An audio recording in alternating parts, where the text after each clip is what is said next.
Sindhu's food and സ്പൈസസിലേക്ക് സ്വാഗതം. ഇന്ന് നമ്മൾ വളരെ ടേസ്റ്റി ആയിട്ടുള്ളതും അതുപോലെ തന്നെ ഹെൽത്തി ആയിട്ടുള്ള റാഗി വെച്ചിട്ടുള്ള ഒരു കേക്ക് ആയിട്ടാണ് വന്നിരിക്കുന്നത്. അപ്പോൾ ഈ ഒരു കേക്ക് ഉണ്ടാക്കുമ്പോൾ ഇതിൽ നമ്മൾ മൈദയോ അതുപോലെ തന്നെ പഞ്ചസാരയോ ഒന്നും ചേർത്തിട്ടില്ല.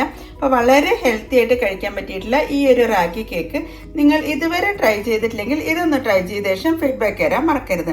കൂടാതെ നിങ്ങൾ എൻ്റെ ചാനൽ ഇതുവരെ സബ്സ്ക്രൈബ് ചെയ്യാതെയാണ് കാണുന്നെങ്കിൽ സബ്സ്ക്രൈബ് ചെയ്യാനും ഈ വീഡിയോ ഇഷ്ടപ്പെടുകയാണെങ്കിൽ ലൈക്ക് ചെയ്യാനും കമൻറ്റ് ചെയ്യാനും അതുപോലെ ഫാമിലിക്കും ഫ്രണ്ട്സിനും ഒന്ന് ഷെയർ ചെയ്യാനും മറക്കരുത്. Thank you. നമുക്ക് വളരെ ഹെൽത്തി ആയിട്ടുള്ള ഒരു കേക്ക് എങ്ങനെ തയ്യാറാക്കുന്നതെന്ന് നോക്കാം. അപ്പോൾ അതിനുവേണ്ടി ഞാൻ എടുത്തിരിക്കുന്നത് റാഗിപ്പൊടിയാണ് എടുത്തിരിക്കുന്നത്. ഇത് നിങ്ങൾ വീട്ടിൽ പൊടിച്ചതോ അതല്ലെങ്കിൽ പാക്കറ്റ് പൊടിയോ എടുക്കാവുന്നതാണ്. ഞാനിവിടെ ഇപ്പോൾ 1/2 കപ്പാണ് എടുത്തിരിക്കുന്നത്. ആദ്യം നമുക്കൊന്ന് അരിച്ചെടുക്കേണ്ടതുണ്ട്. അപ്പോൾ അതിനുവേണ്ടി ഞാനൊരു മിക്സിംഗ് ബൗൾ എടുത്തിട്ടുണ്ട്. അതിനുശേഷം ഒരു അരിപ്പയാണ് എടുത്തിരിക്കുന്നത്. ഇതിലേക്ക് നമുക്ക് അളന്ന് വെച്ചിട്ടുള്ള റാഗിപ്പൊടി ചേർക്കാം. 1/2 കപ്പ് നിറച്ചെന്നെ എടുത്തിട്ടുണ്ട്. പിന്നെ വേണ്ടത് കൊക്കോ പൗഡറാണ്. ഞാനിവിടെ ഇപ്പോൾ ഹെർഷീസിൻ്റെ നാച്ചുറൽ അൺസ്വീറ്റഡ് കൊക്കോ പൗഡറാണ് ചേർക്കുന്നത്. ഇത് നമുക്ക് ഒരു 2 ടേബിൾ സ്പൂണാണ് അരിപ്പയിലേക്ക് ചേർക്കേണ്ടത്. നന്നായി നിറച്ചിട്ട് തന്നെ എടുത്തിട്ടുണ്ട്. ഒരു 2 ടേബിൾ സ്പൂൺ. പിന്നെ വേണ്ടത് ബേക്കിംഗ് പൗഡറാണ്. ബേക്കിംഗ് പൗഡർ ഒരു 1/2 ടീസ്പൂണാണ് ചേർക്കുന്നത്.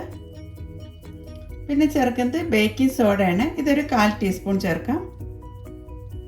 അങ്ങനെ നമ്മുടെ ഡ്രൈ ഇൻഗ്രീഡിയൻസ് കംപ്ലീറ്റ് ആയിട്ട് അരിപ്പയിലേക്ക് ചേർത്തിട്ടുണ്ട്. ഇത് നമുക്കിനി നന്നായി 2 പ്രാവശ്യം ഒന്ന് അരിച്ചെടുക്കാം. കൊക്കോ പൗഡറും ബേക്കിംഗ് പൗഡറും എല്ലാ ഭാഗത്തേക്കും ആവുന്ന രീതിയിലാണ് നമ്മളത് അരിച്ചെടുക്കുന്നത്. അതിനകത്ത് നമ്മൾ 3 പ്രാവശ്യമാണ് അരിച്ചെടുക്കുന്നത്. അങ്ങനെ നമ്മുടെ കേക്കിന് വേണ്ട ഡ്രൈ ഇൻഗ്രീഡിയൻസ് കംപ്ലീറ്റ് റെഡിയാക്കി എടുത്തിട്ടുണ്ട്. ഇനി നമ്മളിവിടെ മധുരത്തിന് വേണ്ടി ചേർക്കുന്നത് ശർക്കരയാണ്. അപ്പോൾ എൻ്റെ കയ്യിലുള്ളത് ഈ ഉണ്ട ശർക്കരയാണ്. അത് നമുക്കൊന്ന് ചെറുതായിട്ടൊന്ന് കട്ട് ചെയ്ത ശേഷം മിക്സിയിലിട്ടൊന്ന് പൊടിച്ചെടുക്കാം. പിന്നെ നമുക്ക് വേണ്ടത് 2 എഗ്ഗാണ്. ഇത് റൂം ടെമ്പറേച്ചറിലുള്ള എഗ്ഗാണ് വേണ്ടത്. നമ്മൾ ഈ ഒരു കേക്ക് തയ്യാറാക്കുന്നത് ബീറ്റർ യൂസ് ചെയ്യാതെയാണ്. മിക്സിയുടെ വലിയ ജാറിലേക്ക് നമുക്ക് 2 മുട്ട പൊട്ടിച്ച് ചേർക്കാം. ഇതുപോലെ നമുക്ക് 2 മുട്ടയാണ് ചേർക്കുന്നത്. ഈ മുട്ടയിലേക്ക് വാനില പൗഡറാണ് ചേർക്കുന്നത്. നിങ്ങളുടെ കയ്യിൽ വാനില എസൻസ് ഉണ്ടെങ്കിൽ അത് ചേർക്കാം. 1/2 ടീസ്പൂൺ വാനില പൗഡറാണ് ചേർക്കുന്നത്. ആദ്യം നമുക്ക് മുട്ടയൊന്ന് പതപ്പിച്ചെടുക്കാം. ഒരു നുള്ളു ഉപ്പും കൂടി ഇതിലേക്ക് ചേർക്കുന്നുണ്ട്. എന്നിട്ടിത് നന്നായി ഒന്ന് പതപ്പിച്ചെടുക്കുന്നുണ്ട്. നമ്മൾ ഈ ഒരു കേക്ക് ഹെൽത്തി വേർഷനാണ് തയ്യാറാക്കുന്നത്. അതുകൊണ്ട് തന്നെ ഞാൻ ഇതിലേക്ക് ചേർക്കുന്നത് ഒലിവ് ഓയിലാണ്. ഒലിവ് ഓയിൽ അതല്ലെങ്കിൽ ബട്ടറോ നമുക്ക് ഇതിലേക്ക് ചേർക്കാം. എന്താ നമ്മുടെ മുട്ടയൊക്കെ നന്നായി പതപ്പിച്ചെടുത്തിട്ടുണ്ട്. ഇനി നമുക്കിതിലേക്ക് ഒലിവ് ഓയിൽ ചേർക്കാം. ഒരു 3 ടേബിൾ സ്പൂണാണ് ഒലിവ് ഓയിലിലേക്ക് ചേർക്കേണ്ടത്. 1 table spoon, 2 table spoon, 3 table spoon. മിക്സിയുടെ ചെറിയ ജാറിലേക്ക് ശർക്കര ചെറുതായിട്ട് കട്ട് ചെയ്ത് ചേർത്തിട്ടുണ്ട്. ഇത് നമുക്കൊന്ന് ക്രഷ് ചെയ്തെടുക്കാം. അതിനകത്ത് മിക്സിയുടെ ജാറിൽ ഞാൻ ശർക്കര ഒന്ന് ക്രഷ് ചെയ്തെടുത്തിട്ടുണ്ട്. ഇനി നമുക്ക് ഇതിൽ നിന്ന് ഒരു 1/2 കപ്പാണ് ഈ ഒരു കേക്കിന് വേണ്ടി എടുക്കേണ്ടത്. അടിച്ചു വെച്ചിട്ടുള്ള മുട്ടയിലേക്ക് നമുക്ക് 1/2 കപ്പ് ശർക്കരയും കൂടി ചേർക്കാം. അങ്ങനെ നമ്മൾ ശർക്കരയും ചേർത്തിട്ടുണ്ട്. ഇനി നമുക്കിത് ഒന്നും കൂടി ഒന്ന് അടിച്ചെടുക്കാം. അങ്ങനെ നമ്മുടെ ശർക്കരയും മുട്ടയൊക്കെ നന്നായി ബീറ്റ് ചെയ്തെടുത്തിട്ടുണ്ട്. ഈ ഒരു രീതിയിലാണ് നമ്മൾ അടിച്ചെടുത്തിരിക്കുന്നത്.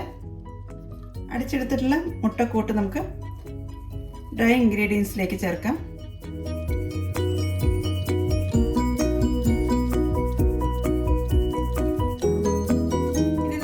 എഗ് മിക്സും അതുപോലെ തന്നെ റാഗി പൗഡറായിട്ട് നന്നായി മിക്സ് ചെയ്തെടുക്കാം. കട്ട് ആൻഡ് ഫോൾഡർ മെത്തേഡിലൂടെയാണ് നമ്മളത് മിക്സ് ചെയ്തെടുക്കേണ്ടത്. എല്ലാ ഭാഗത്തേക്കും നന്നായി മിക്സ് ആവുന്ന രീതിയിലാണ് ഇളക്കിയെടുക്കേണ്ടത്. ഞാനിവിടെ ഇപ്പോൾ റെക്റ്റാങ്കിൾ ഷേപ്പിലുള്ള ഈ ഒരു കേക്ക് മോൾഡിലാണ് കേക്ക് തയ്യാറാക്കുന്നത്. അപ്പോൾ ആദ്യം ബേക്കിംഗ് ട്രേയിലേക്ക് ഞാൻ ബേക്കിംഗ് പേപ്പർ ഒന്ന് വെച്ച ശേഷം ബട്ടർ ഒന്ന് സ്പ്രെഡ് ചെയ്തിട്ടുണ്ട്. ഇനി നമുക്ക് ഇതിലേക്ക് മാവ് ഒഴിക്കാം. ഇതിലേക്ക് വേണമെങ്കിൽ ചോക്ലേറ്റ് പീസ് ഒന്ന് കട്ട് ചെയ്തൊക്കെ ഒന്ന് ചേർക്കാവുന്നതാണ്. കംപ്ലീറ്റ് മാവ് നമുക്ക് ഈ ഒരു മോൾഡിലേക്ക് ഒഴിക്കാം. എന്താ നമ്മൾ ബേക്കിംഗ് ടിന്നിലേക്ക് കേക്ക് മിക്സ് ഒക്കെ ചേർത്തിട്ടുണ്ട്. ഇനി നമുക്കതൊന്ന് ടാപ്പ് ചെയ്യാം. എയർ ബബിൾസ് ഒക്കെ പോകുന്നതിന് വേണ്ടിയിട്ടാണ് ഇങ്ങനെ ടാപ്പ് ചെയ്യുന്നത്. ഇനി 180 ഡിഗ്രിയിൽ 25 മിനിറ്റ്സ് ആണ് നമ്മൾ ഈ ഒരു കേക്ക് ബേക്ക് ചെയ്തെടുക്കുന്നത്. അപ്പോൾ നമുക്കിനി ഓവനിലേക്ക് വെക്കാം. അങ്ങനത്തെ പ്രീ ഹീറ്റ് ചെയ്ത ഓവനിലേക്കാണ് നമ്മൾ കേക്ക് ടിൻ ഇറക്കി വയ്ക്കുന്നത്.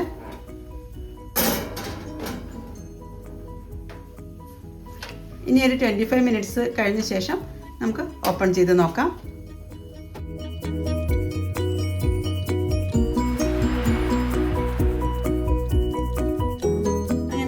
ഓവനിൽ നിന്ന് കേക്കൊക്കെ എടുത്തിട്ടുണ്ട്. ഇതിൻ്റെ സൈഡൊന്ന് ഞാൻ കട്ട് ചെയ്തൊന്ന് ലെവൽ ചെയ്തിട്ടുണ്ട്. ഇനി നമ്മൾ ഇതിൻ്റെ മുകളിലേക്ക് ചോക്ലേറ്റ് സിറപ്പാണ് ചേർക്കുന്നത്. ആദ്യം നമുക്ക് ഫോർക്ക് വെച്ചൊന്ന് കുത്തി നോക്കാം. അതിന് ശേഷമാണ് ഇതിൻ്റെ മുകളിൽ ചോക്ലേറ്റ് സിറപ്പ് ചേർക്കുന്നത്. ഇനി നമുക്ക് കേക്കിൻ്റെ മുകളിലേക്ക് ചോക്ലേറ്റ് സിറപ്പ് ചേർക്കാം.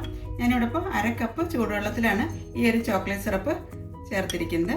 സ്പൂൺ വെച്ചാണ് നമ്മൾ ഇതിൻ്റെ മുകളിലേക്ക് ചേർക്കുന്നത്. സാധാ കേക്കിനെ അപേക്ഷിച്ച് കുറച്ച് ഹാർഡായിരിക്കും. അതൊന്ന് സോഫ്റ്റ് ആക്കാൻ വേണ്ടിയിട്ടാണ് നമ്മളിങ്ങനെ ഒരു ചോക്ലേറ്റ് സിറപ്പും കൂടി ചേർക്കുന്നത്. അതിനുശേഷം ഫ്രിഡ്ജിൽ വെച്ച ശേഷമാണ് നമ്മളിനി എടുക്കുന്നത്. ഞാനിപ്പോൾ ഈ ഒരു ചോക്ലേറ്റ് സിറപ്പാണ് 1/2 കപ്പ് ചൂടുവെള്ളത്തിലൊന്ന് മിക്സ് ചെയ്ത ശേഷം കേക്കിൻ്റെ മുകളിലേക്ക് ചേർത്തിരിക്കുന്നത്. ഇനി നമുക്കിത് ഫ്രിഡ്ജിലേക്ക് മാറ്റാം. നന്നായി തണുത്ത ശേഷമാണ് നമ്മളിനി ഇത് കട്ട് ചെയ്തെടുക്കുന്നത്.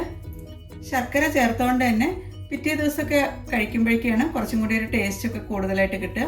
അപ്പോൾ അത് ഫ്രിഡ്ജിലേക്ക് മാറ്റട്ടെ. അത് ഞാൻ ഓവർനൈറ്റ് ഫ്രിഡ്ജിൽ വെച്ച ശേഷമാണ് കേക്ക് എടുക്കുന്നത്. നല്ല സെറ്റായിട്ട് തന്നെ വന്നിട്ടുണ്ട്. ഇനി നമുക്ക് കട്ട് ചെയ്യാം.